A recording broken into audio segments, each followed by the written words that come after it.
capítulo 4. Hablaremos en esta mañana sobre el regocijo bíblico. Y mire cómo dice la palabra de Dios, Filipenses 4, verso 4. Regocijaos en el Señor siempre.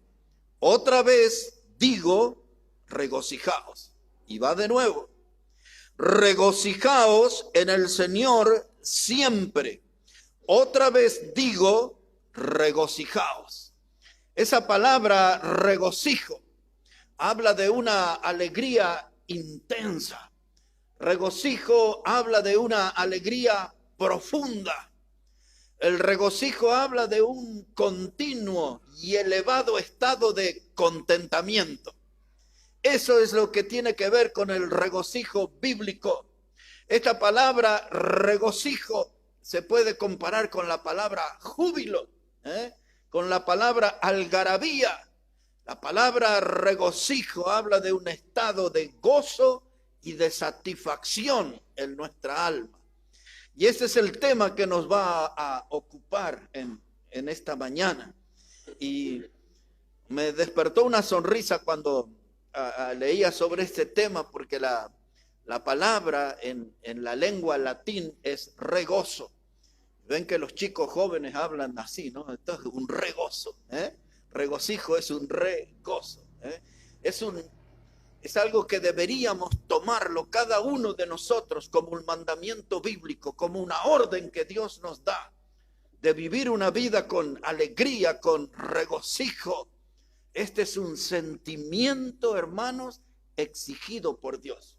Otra vez, regocijo, el estado profundo, intenso de alegría, es un mandamiento exigido por Dios.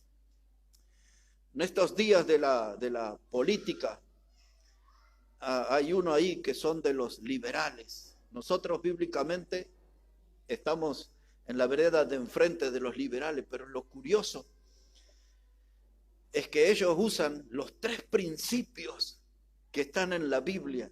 Ellos dicen que Dios nos ha dado el derecho a la vida, Dios nos ha dado el derecho a la libertad, ustedes los van a oír hablar de eso, y el derecho a la propiedad privada. Lo que nosotros, los bautistas, usamos es muy parecido. Los primeros dos puntos exactamente igual. Nosotros creemos en el derecho a la vida. Dios nos ha dado ese derecho. Son solo tres derechos que Dios le ha dado al hombre. El derecho a la vida, el derecho a la libertad y el segundo ellos llaman propiedad privada, pero nosotros los bautistas le llamamos el derecho a la alegría. Dios nos ha dado ese derecho, el derecho a la alegría. Ahora, esta frase aquí en Filipenses, regocijaos en el Señor, otra vez digo regocijaos.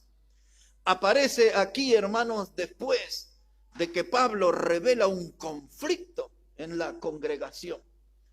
Si usted lee el contexto, teníamos un problema bien serio en esta iglesia.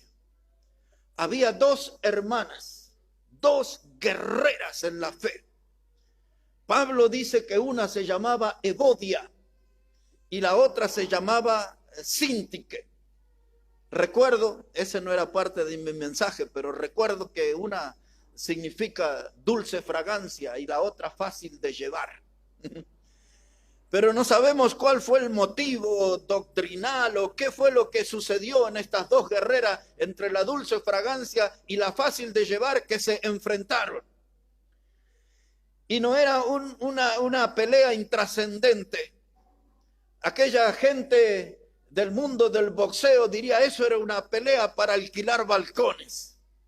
Porque eran dos guerreras, dos mujeres grandiosas en el camino de la fe. Al punto tal que unos textos antes Pablo dice, estas que combatieron junto conmigo en el evangelio. O sea que no eran mujeres desconocidas, eran mujeres que habían expuesto sus vidas al servicio del Señor.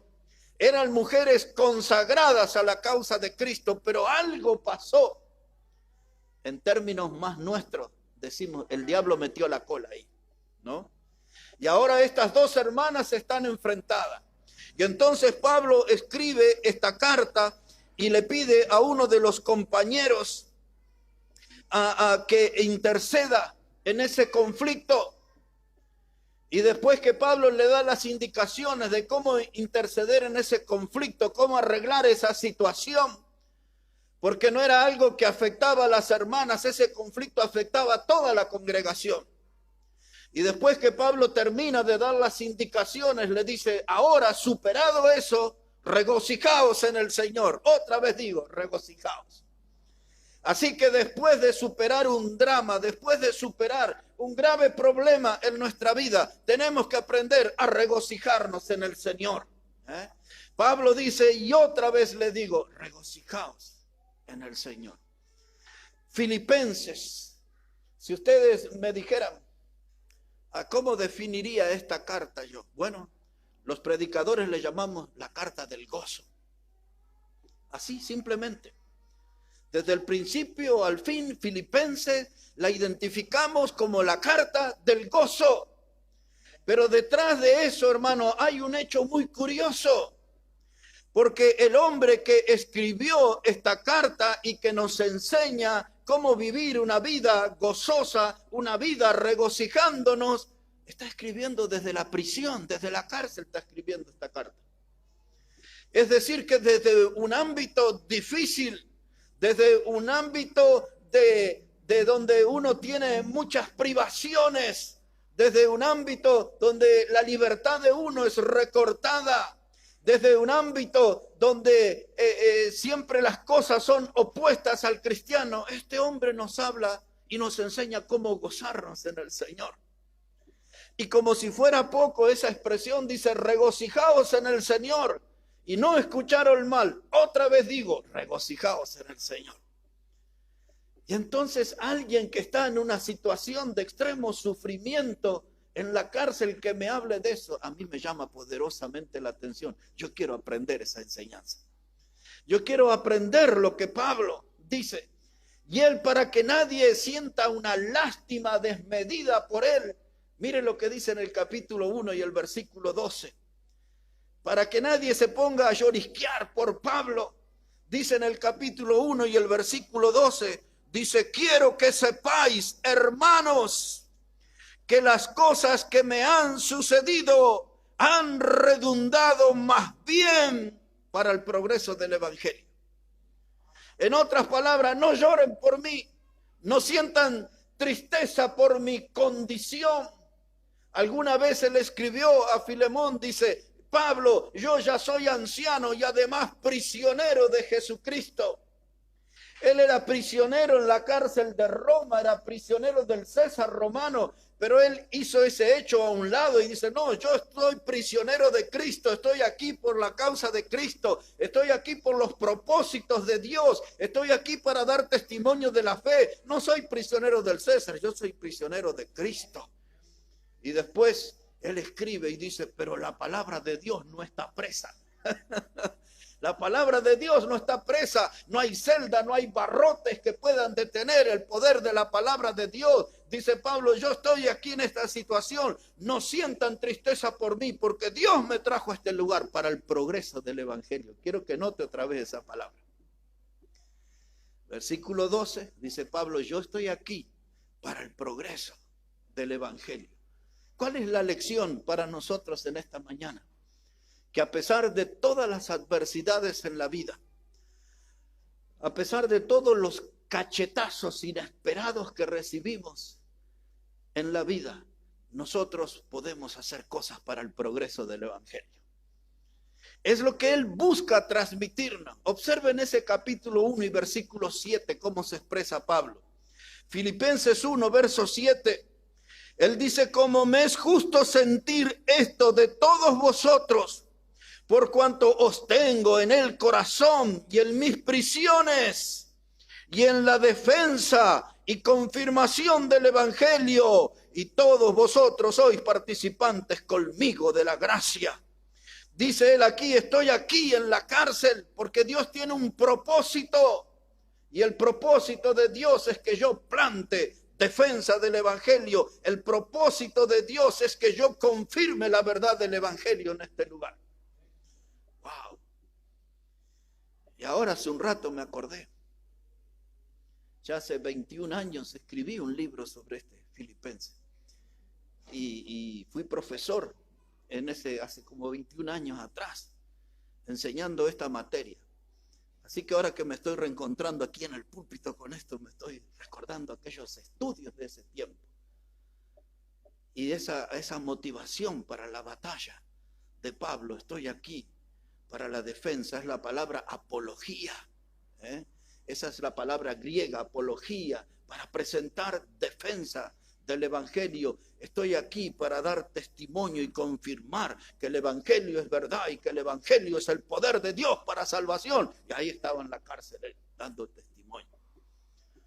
El cristianismo que nosotros por lo general conocemos, cuando hay adversidades, se alejan de la fe. Cuando hay adversidades, dejan de confiar en Dios. Todo aquello se vuelve algo frágil. Pero el cristianismo verdadero, en todo lugar, no importa si es la cárcel o donde fuera, ahí el nombre de Cristo es exaltado. Y ahora en el capítulo 3 y en el versículo 1, observe, Filipenses 3 y versículo 1. Dice el apóstol Pablo, dice, por lo demás, hermanos, gozaos en el Señor. A mí no me es molesto el escribiros las mismas cosas, y para vosotros es seguro. ¿Sabe que este pasaje a mí me llevó a pensar en nuestra iglesia? Porque dice, por lo demás, hermanos, gozaos en el Señor. Y a veces nosotros no tenemos muchas expresiones de gozo. Yo no pretendo tener un carnaval aquí en la iglesia, pero a veces tenemos que ser más expresivos de nuestro gozo. Tenemos que ser más expresivos. Anoche le comenté al hermano Omar, le digo, la mayoría de los hermanos de nuestra iglesia no servirían para una iglesia pentecostal. Bueno, por eso están en la iglesia bautista. Pero los bautistas tampoco somos aburridos. No somos gente, tenemos un historial lleno de vida, de un testimonio poderoso. Pero a veces, hermanos, tenemos que hacer a carne este texto, gozaos en el Señor, mostrar que estamos en la casa de Dios y aunque venimos cargando luchas y problemas en nuestra vida, yo tengo que tener gozo en el Señor, porque me encuentro con los hermanos en la fe, porque me encuentro con la palabra de Dios, porque me siento en la presencia del Señor y a pesar de mis problemas, me gozo en el Señor. Dice Pablo, regocijaos. Otra vez digo, regocijaos. No le dice salgan una noche de carnaval, de alcoholismo, no. Regocijaos en el Señor. Ahí está nuestra alegría, esa es nuestra fuente de alegría, la compañía del Señor, la presencia del Señor. Y ahora este texto, curiosamente, aparece antes de advertir un problema. Regocijaos en el Señor fue después de denunciar el conflicto que había entre dos hermanas. Ahora el gozo en el Señor precede a algo de lo cuales nosotros tenemos que tener cuidado. Observe de qué, versículo 2. Dice él, guardaos de los perros, guardaos de los malos obreros y guardaos de los mutiladores del cuerpo. Mutilar significa fraccionar, cortar partes del cuerpo. Y había gente que tenía esa religión. Dice, ese es un sistema religioso que no aporta nada. El que cae en ese sistema religioso pierde el gozo, que es un capital valioso en el cristiano. Y él dice, guardaos de los perros, de aquella gente que tiene doctrinas contaminantes, porque a los perros se les consideraba en ese tiempo como portadores de bacterias, por lo tanto eran despreciados y condenados a vivir fuera de la ciudad. Y él usa la figura de los perros para referirse a los obreros de Satanás, que son los que procuran robarnos el gozo. Cuando los ministros de Satanás, agentes de Satanás, ganan un lugar en la iglesia local, lo primero que hacen, le roban el gozo a la congregación. Y si nosotros no tenemos gozo, es porque el diablo algún trabajo ya ha hecho aquí en medio nuestro. Algún daño ha causado en medio de nosotros, porque el creyente, hermano, a forma de mandamiento, el gozo debe estar en cada uno de nosotros. Más allá del carácter que tengamos. Veo que algunos son muy demostrativos, muy alegres, otros somos más tímidos, más retraídos. Pero a pesar de nuestra personalidad, el gozo tiene que ser una evidencia en nuestra vida, porque es el gozo de que tenemos a Cristo, nuestro Salvador. Regocijaos en el Señor. Otra vez digo, regocijaos. Y aquí en el capítulo 3, versículo 17, otra vez Él nos va a advertir del peligro de los obreros de Satanás. Observe qué palabras usa Pablo. Filipenses 3, verso 17, dice: hermanos, sed imitadores de mí y mirad a los que así se conducen, según el ejemplo que tenéis en nosotros. Porque por ahí andan muchos, de los cuales os dije muchas veces, y aún ahora lo digo llorando, que son enemigos de la cruz de Cristo, el fin de los cuales será perdición, cuyo Dios es el vientre y cuya gloria es su vergüenza, y que solo piensan en lo terrenal. Él está describiendo un grupo de personas, nosotros le llamaríamos unos paracaidistas, que aterrizan en distintas iglesias. Aterrizan en las iglesias con el fin de causar un daño. Pero Pablo dice: tengan cuidado, ustedes tienen que ser imitadores de mí, porque él era un imitador de Cristo. Y entonces dice: no sigan el ejemplo de esa gente. Cuando ustedes quieran detectar esos maestros del error que le van a robar el gozo a la congregación, usted va a notar tres cosas en ellos. La primera cosa él la describe ahí en el versículo 19, dice: su Dios es el vientre. Son gente que viven para sacar provecho de dónde comer, de alimentarse, porque la parte central de su vida es el cuerpo. El cuerpo, el Dios de ellos es el vientre. Viven para ellos, pensando en ellos. El egoísmo de alimentarse, esos son ladrones de gozo. La segunda característica que él da, dice: y su gloria es su propia vergüenza. Son gente que cuentan grandes hazañas y cosas grandiosas, fabrican historia para tratar de conmover a la gente, para seducir a la gente. Esa gente que en vez de usar los púlpitos para enseñar la palabra de Dios, hablan de todas las hazañas de su vida para que la gente quede impactada. Dice: tengan cuidado, porque esos ladrones de gozo son gente cuya gloria es su propia vergüenza. Las cosas que cuentan no debería alegrarles, debería darle vergüenza. Y dice: solo piensan en lo terrenal. Son gente mundana. No hay signos de vida espiritual en ellos. Todo lo que cuentan es terrenal, todo lo que cuentan es mundano. Y dice Pablo: tenga cuidado, porque cuando esa clase de gente entra en una iglesia, lo primero que se roban es el gozo. El diablo es el ladrón del gozo. Nuestro Señor dijo: el diablo vino a hurtar, matar y destruir. Cuando usa la palabra hurtar, la palabra robar, eso es lo primero que hace el diablo: nos roba el gozo. Cuando nos roba el gozo, usted no va a tener ganas de venir los domingos aquí. Cuando le roba el gozo, usted no va a tener ganas de abrir la Biblia. Cuando el diablo le roba el gozo, usted no va a tener ganas de orar. Cuando el diablo le roba el gozo, usted no le va a querer ver a ninguno de sus hermanos en la fe.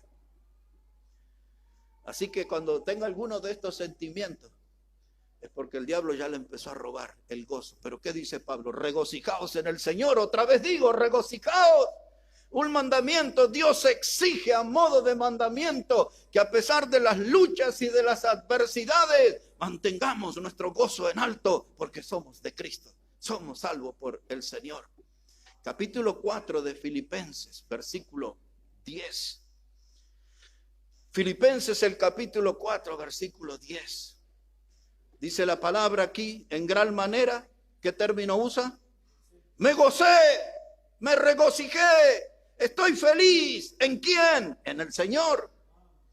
De que ya al fin habéis revivido vuestro cuidado de mí, de lo cual también estabais solícitos, pero os faltaba la oportunidad.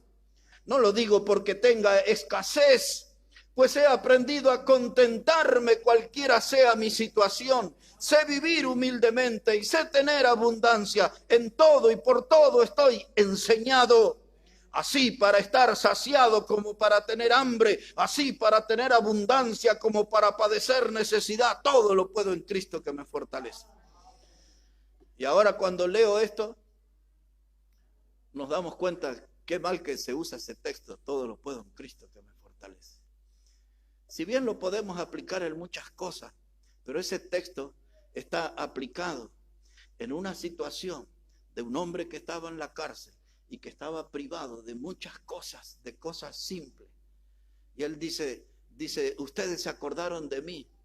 Dice, y no es porque yo tenga necesidad, dice él, porque yo ya estoy acostumbrado. O sea, la vida ya me golpeó tanto que si tengo o no tengo me da lo mismo lo que él dice. Porque estoy acostumbrado a la escasez, dice él. Pero también tuve mis épocas de abundancia. Y en ambas situaciones, cuando no tuve nada, cuando tuve todo, siempre fui feliz. Siempre tuve gozo en mí. Y ahora él al escribir esta carta, él les dice, yo les agradezco a ustedes porque ustedes son los primeros, desde que yo estaba en Macedonia predicando, que se acordaron, esta fue la primera iglesia que le envió las primeras monedas a Pablo como predicador. La que lo vieron a Pablo y dijeron, vamos a invertir como nosotros invertimos en misioneros, porque este hombre va a llevar el mensaje del evangelio, y los primeros que se dieron cuenta de eso fueron los filipenses, y es lo que él está contando aquí, recordando. Ustedes fueron mi motivación, ustedes fueron mi respaldo, ustedes no solamente se conformaron en orar por mí, también me ofrendaron a mi trabajo. Y ahora él le está diciendo esto. Dice, yo junto a ustedes, yo todo lo puedo en Cristo que me fortalece. No hay cosa que me pueda frenar. Y después yo le recomiendo que lea hasta el final, porque él en el agradecimiento nombra a Epafrodito. Ya he predicado de él hace tiempo atrás. Fue un hombre que estuvo al borde de la muerte. Pablo lo cuenta en capítulo anterior. Dice, él estuvo ahí al borde de la muerte, pero Dios no quiso causarme tristeza sobre tristeza. Y aquí está Epafrodito.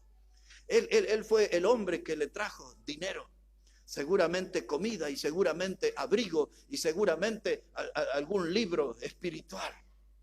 Epafrodito fue el canal que Dios usó para que Pablo se sintiera acompañado en la prisión. Y Epafrodito fue el hombre que la congregación eligió para confortar el corazón del apóstol Pablo. Y él le dice, gracias por Epafrodito, gracias por él, porque él fue un gran compañero, él fue aquí un gran obrero. Observe cómo dice versículo 16. Pues aún a Tesalónica me enviasteis una y otra vez para mis necesidades. No es que busco dádivas, sino que busco fruto que abunde en vuestra cuenta. Eso ya lo leo porque quiero enseñar algo para nuestra iglesia. Él está diciendo, ustedes me enviaron para mis necesidades, para mis ofrendas. Y él dice, escribo esto no porque busque dádiva, no porque quiero que me manden más plata, sino para que sepan que las almas que yo gano es fruto para vuestra cuenta. Y eso, lo que prediqué el domingo anterior, el tribunal de Cristo aquel día, se revelará. Los frutos. Y gente va a estar contenta porque sacó de sus esfuerzos y le apoyó a ese predicador. Y ahora dice, no estoy buscando que me envíen más dinero, solamente quiero que sepan que mi trabajo es para que tengan fruto en su cuenta. ¿Y cuánto fruto tenemos en nuestra cuenta? Nosotros que ofrendamos al pastor en Córdoba, en Jujuy, y seguramente algún otro más en poco tiempo. Y ellos están predicando y ganando almas, están sumando frutos a nuestra cuenta. Esta es la enseñanza de Pablo. Está en la cárcel, pero está gozoso. Está en la cárcel, pero les enseña a los que están en libertad cómo vivir gozosos en el Señor, a pesar de las adversidades. Regocijaos en el Señor, otra vez digo, regocijaos. Ahora Pablo no tenía dos discursos, era siempre el mismo. Un poco más adelante encuentra la carta a los tesalonicenses. Después viene Colosenses y después viene Tesalonicenses. En el capítulo 5, versículo 16. Mire qué oración tan corta. Primera Tesalonicenses 5, verso 16. Espero que su Biblia diga igual. Dice, está siempre gozoso. Siempre gozoso. Pero la vida se me puso difícil. La vida se me complicó. La vida me lastimó con hechos inesperados. Pasaron cosas que nunca esperé, que nunca pensé. Y Pablo agarra, dice, está siempre gozosos igual. A la adversidad, al dolor, sacarle el jugo y transformarlo en alegría. Está siempre gozoso. Eso es lo que en términos modernos le llaman resiliencia. Qué palabra difícil. Y esa palabra resiliencia es como transformar la adversidad en algo a nuestro favor. En otras palabras, en términos bíblicos, está siempre gozoso. No le pagaron el sueldo, no le pagaron la prenda, trabajó mucho, le pagaron poco, trabajó mucho y la tiene que cobrar en 3, 4 veces. Dice Pablo, está siempre gozoso. No se amargue, no se amargue. Usted tiene a Cristo, usted es de la familia de Dios, dice, está siempre gozoso, siempre gozoso. Hermano, otra vez, un hombre que conocía el mundo de lo difícil. Porque este apóstol sí que conocía el mundo de lo difícil, pero su gozo estaba vivo, su gozo estaba con buena salud. Y tenemos que cuidar nosotros de estar gozosos. La vida nos golpea duramente, más de una vez lo va a hacer, pero tenemos que estar gozosos. Pablo conocía el mundo de lo difícil, pero su gozo estaba vivo, estaba con buena salud. Hermano, el gozo es una emoción positiva, tenemos que disfrutarlo, tenemos que mantenernos, y aunque el ambiente parezca imposible, yo tengo que estar gozoso. No voy a entrar en el tema, solo lo voy a mencionar. Todos nosotros, en diferentes etapas, hemos perdido o perderemos seres queridos. Y cuando ellos son de Cristo, ¿qué hago frente a la partida de un ser querido? ¿Me pongo triste o me regocijo? ¿Cuál será mi decisión? ¿No? Qué difícil situación, ¿verdad? Un ser querido se nos va de esta vida. ¿Me pongo triste o me regocijo? Pablo dice, mejor es estar con Cristo. Allá estoy mucho mejor, dice él. Por eso él dijo en Filipenses 1:21, no voy a volver atrás, pero ahí está. Él dice, para mí el vivir es Cristo y el morir es ganancia. Pero para nosotros es difícil resolver esa situación, ¿no? Se nos va un ser querido. ¿Me pongo triste o me regocijo porque se fue con el Señor? Eso lo dejamos ahí. Pero le voy a decir 3 cosas para llegar hasta el final del mensaje. No sin antes leer unos cuantos versículos. En primer lugar, hermano, yo quiero que sintamos nosotros regocijo de nuestra salvación. Que sintamos ese regocijo de que somos salvos. Es el privilegio que la gran mayoría de este mundo no lo tiene, pero nosotros sí, por gracia de Dios, somos salvos. Y ese es un gran motivo para sentir regocijo en mi alma. Usaré 2 textos del Antiguo Testamento. Observe el libro de Isaías, del profeta Isaías. El capítulo 12. Isaías, el capítulo 12. Podría haber usado una enorme cantidad de textos del Nuevo Testamento, pero voy a usar 2 nada más aquí, y del Antiguo y del profeta Isaías, para hablar del gozo de nuestra salvación. Isaías, el capítulo 12, versículo 2. Dice la palabra, he aquí, Dios es salvación mía. Me aseguraré y no temeré, porque mi fortaleza y mi canción es Jah. La palabra Jah ahí es una abreviación de la palabra Jehová, o como pronuncian algunos, Yahweh. Pero ahí está, mi canción es Jah, Jehová, quien ha sido, ¿qué cosa? Salvación para mí. Sacaréis con gozo aguas de las fuentes de la salvación. Me gusta esa figura, aguas de las fuentes de la salvación. Apocalipsis 22 al final dice, venid, bebed de las aguas de la vida gratuitamente. Dios nos da del agua de la vida gratuitamente. Isaías habla, vengan a beber de las fuentes de las aguas de la salvación. Hay una cosa muy linda que dice Isaías en el capítulo 61. Observen, por favor. Isaías, el capítulo 61, versículo 10. Isaías, capítulo 61, versículo 10. Estoy usando estos textos para mostrar que debemos sentir regocijo en nuestra salvación. 61, 10. Dice la palabra, en gran manera me gozaré en Jehová, mi alma se alegrará en mi Dios, porque me vistió con vestiduras. ¿De qué? De salvación. Me rodeó de manto de justicia. Como a novio me atavió y como novia adornada con sus joyas. Oh, yo me acuerdo, hermano, cuando me casé. En el marzo anterior, 40 años atrás me casé. Y me acuerdo que mi testigo, a hermano Ramiro lo conoció. ¿Quién fue? Y Alex, ¿no? ¿Se acuerdan que fuimos a ver a aquel hombre de 80 años? Este año fue, no, el año pasado en diciembre fuimos. Y ese hombre ahora tiene 80 años. Y él fue mi testigo en el casamiento. Íbamos ahí en su auto. Y un lindo auto, y allá por el Parque de los Patricios puso los frenos y dice, vení. Y entramos a un lugar y me dice, ¿qué traje te gusta? ¿Qué color? Yo nunca me había puesto un traje. Me dice, este acá era un color bellecito. ¿Cuánto sale esto? Tanta plata. Pum, sacó así. Un hombre con un corazón enorme, inmenso.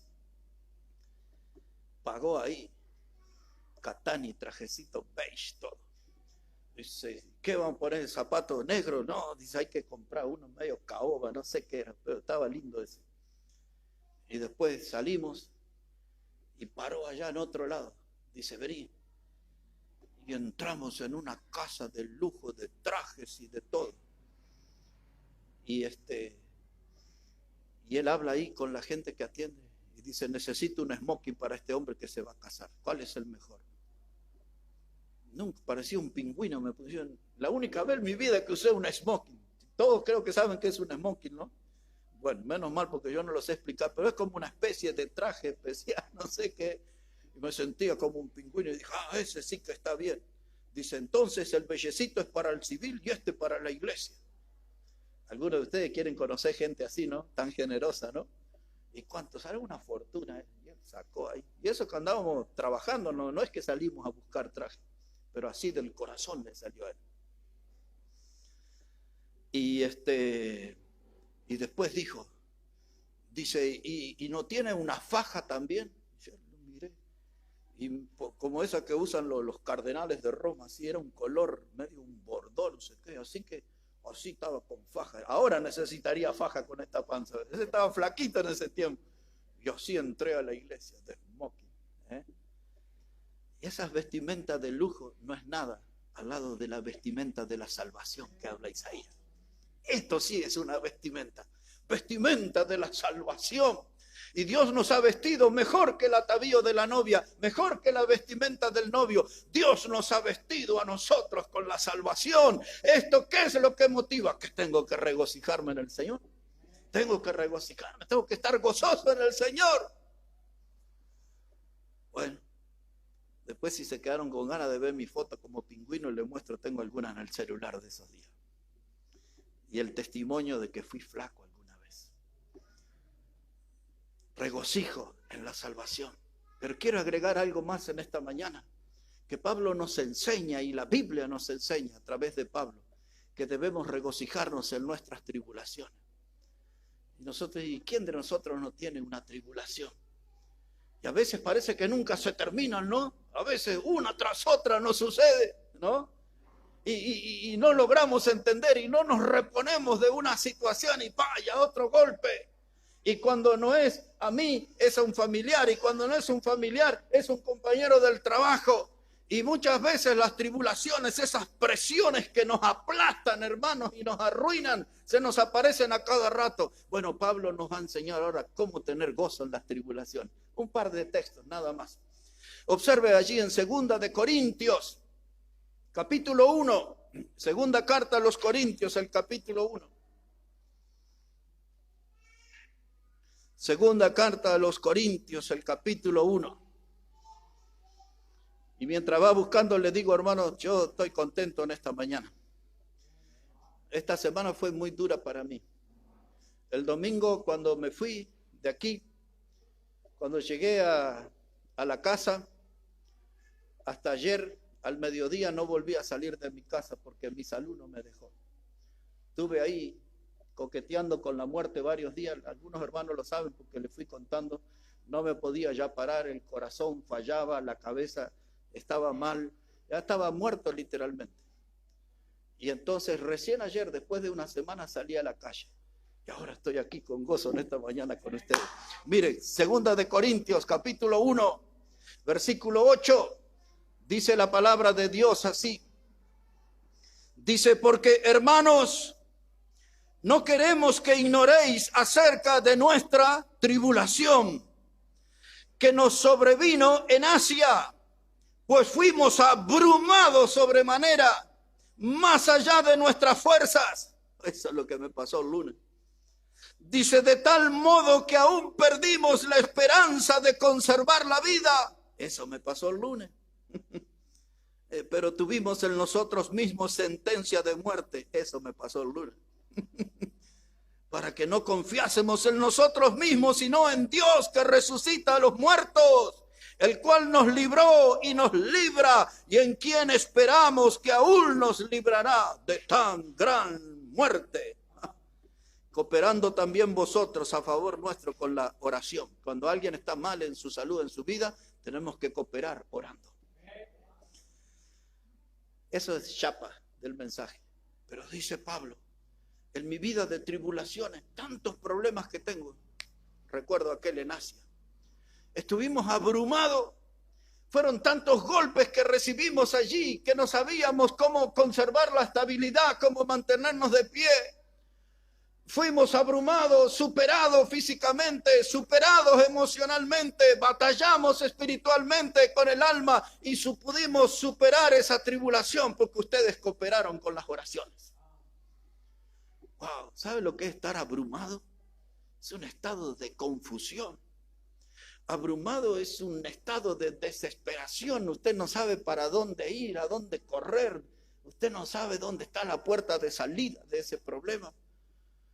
Dice Pablo, nuestras fuerzas fueron superadas, estaban entregadas. Eso es lo que me pasó el lunes. Solamente estaba esperando que el Señor me llevara. Llamé a mi hija, me acompañó un ratito. Después le escribí a los hermanos, ya no tenía forma de salir, ya estaba liquidado. El corazón fallaba, estaba abrumado. Ya puedo leer esto y puedo entender en buena parte lo que Pablo pasó. Cuando uno dice ya no hay más nada que hacer aquí. Dice, pero ustedes cooperaron, ustedes oraron por mí. Nosotros superamos, esa experiencia fue dura, fue dolorosa. Pero hay algo que les quiero decir, dice Pablo. En esa gran adversidad mantuvimos el gozo en el Señor.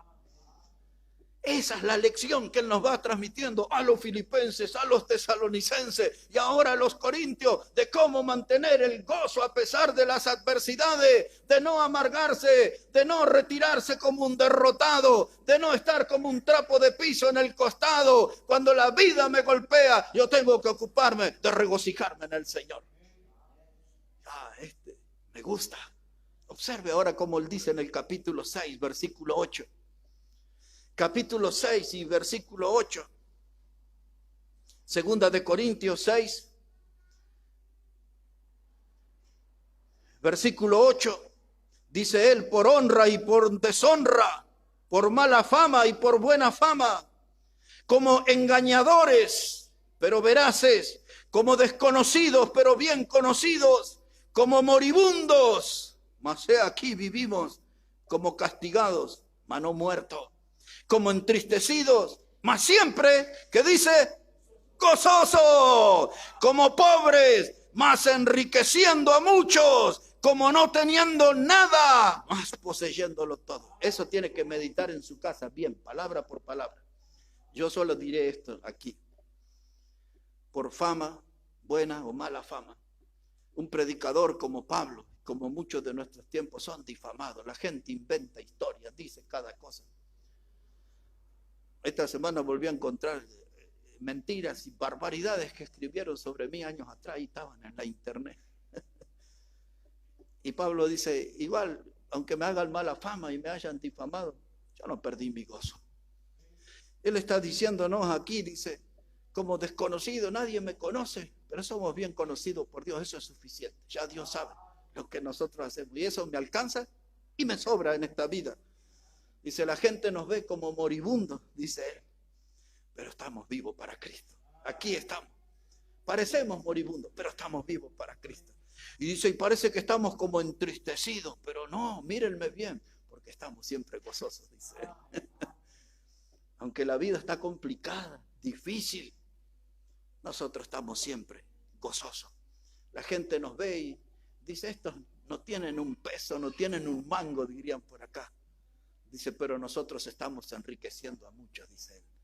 ¿Cómo lo hacían? Predicando la palabra de Dios. La palabra viva, la palabra que reconforta las almas. Dice, la gente piensa que no tenemos nada. Y terminó en ese versículo ahí, dice, pero nosotros lo poseemos todo. Si tengo a Cristo, tengo todo. Si tengo a Cristo, no necesito más nada. Hermanos, tenemos que entrar en esa realidad nosotros. Que si tengo a Cristo, tengo todo. Si tengo a Cristo, no necesito más nada. Si tengo a Cristo, pues entonces regocijaos en el Señor. Os digo, regocijaos siempre en el Señor. Esa es la lección en esta mañana. Porque el diablo sabe cómo meternos en nuestras tristezas.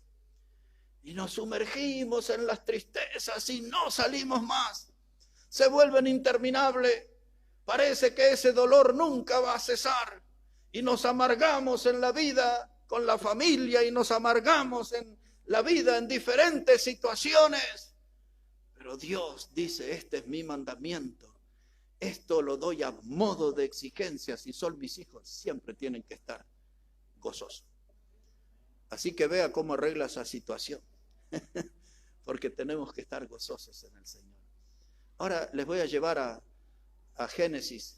Y algo muy rápido después y vamos a terminar ahí nomás. Génesis, el capítulo 50. Es el último capítulo de Génesis. Ayer al regresar en mi casa tuve una prédica en el ascensor. Esa ustedes, no sé si alguno de ustedes tiene esa experiencia de predicar en el ascensor. Y a la señora que le prediqué, tenía una niñita de 4 años, y después que le prediqué, sabe que la niñita vino sobre mí, y yo me quedé frío, y dice la señora, le quiere dar un beso,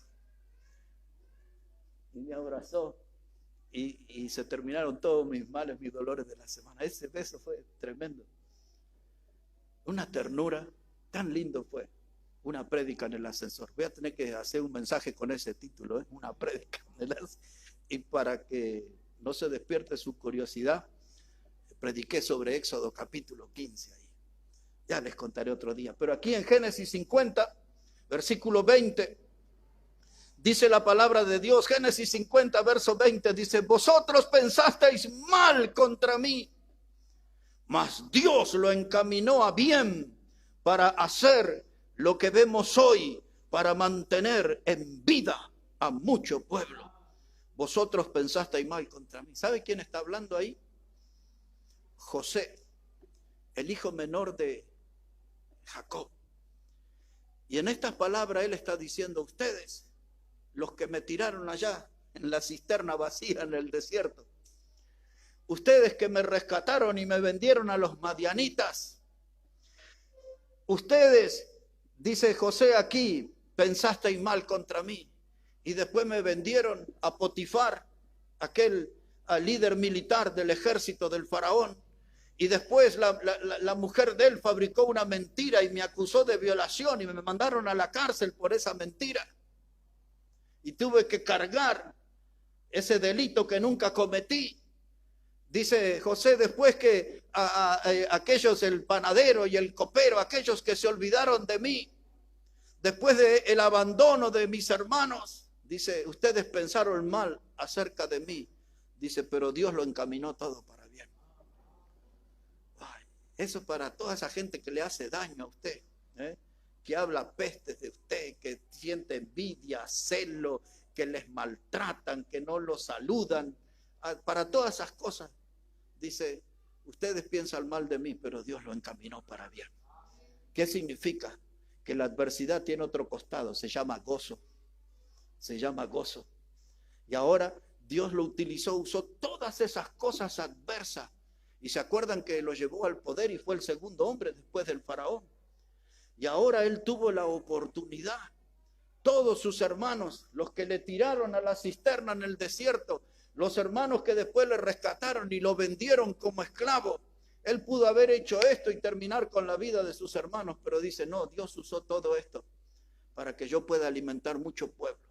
Porque vino aquella hambre, ¿se acuerda? De 7 años, aquel sueño de la vaca flaca y las vacas gordas. Y dice, y Dios me trajo en la ola de todas esas adversidades y me puso aquí ahora para que yo salve a mucho pueblo. No era un hombre vengativo. Y le diré por qué. Porque él tenía gozo de servir a Dios. Cuando usted lee aquí en Génesis, varias veces dice la escritura ahí, dice, y Dios estaba con José, y Dios estaba con José. En la cárcel, Dios estaba con José, y Dios estaba con José. Y ahora él dice, Dios encaminó todas estas cosas para bien. El mundo puede desear lo peor para mí, pero yo tengo gozo de que Dios va a encaminar todas las cosas para bien. Esto aquí está bien largo, pero necesito terminar. Un ejemplo y un punto más. Dice Pablo, qué hombre tremendo Pablo, ¿no? Era pequeño, un petizo era, pero es grande en fe, un gigante de la fe, ¿no? Y él cuenta en la segunda de Corintios, en el capítulo 12, cuando él habla sobre que había un mensajero de Satanás que le abofeteaba. Dice, cada día, dice, me abofetea, mensajeros de Satanás, y Dios sabe que tengo un aguijón en mi carne. Y todos entendemos que ese aguijón era porque Pablo estaba ciego. Porque en una de sus cartas él dice, mirad con cuán de grandes letras os escribo. Esa es una señal de alguien que ya no ve casi. Y después él le escribe a los Gálatas y les dice, ustedes que en otro tiempo hubiesen dado sus ojos por mí. Todo eso revela que ahí estaba el problema de él, del aguijón. Y él dice, este aguijón no lo soporto. Y le pedí a Dios que me lo quite. Pero el Señor me ha dicho, bástate mi gracia, porque mi poder se perfecciona en tu debilidad. Y dice Pablo, entonces cuanto más débil soy, más fuerte soy en el Señor.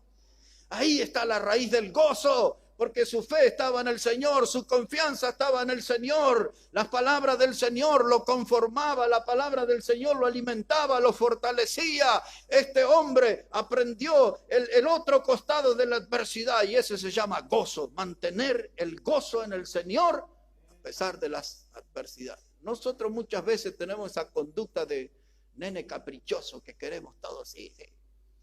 Alguno de ustedes en el kiosco al papá o a la mamá le habrá hecho el escándalo, comprame ese caramelo. Sabían cómo llorar, sabían cómo conmover. Pero Pablo dice, cuando yo padezco la adversidad, me reconforto, me regocijo en el Señor, porque aprendí eso. Bueno, voy a terminar así, hermano.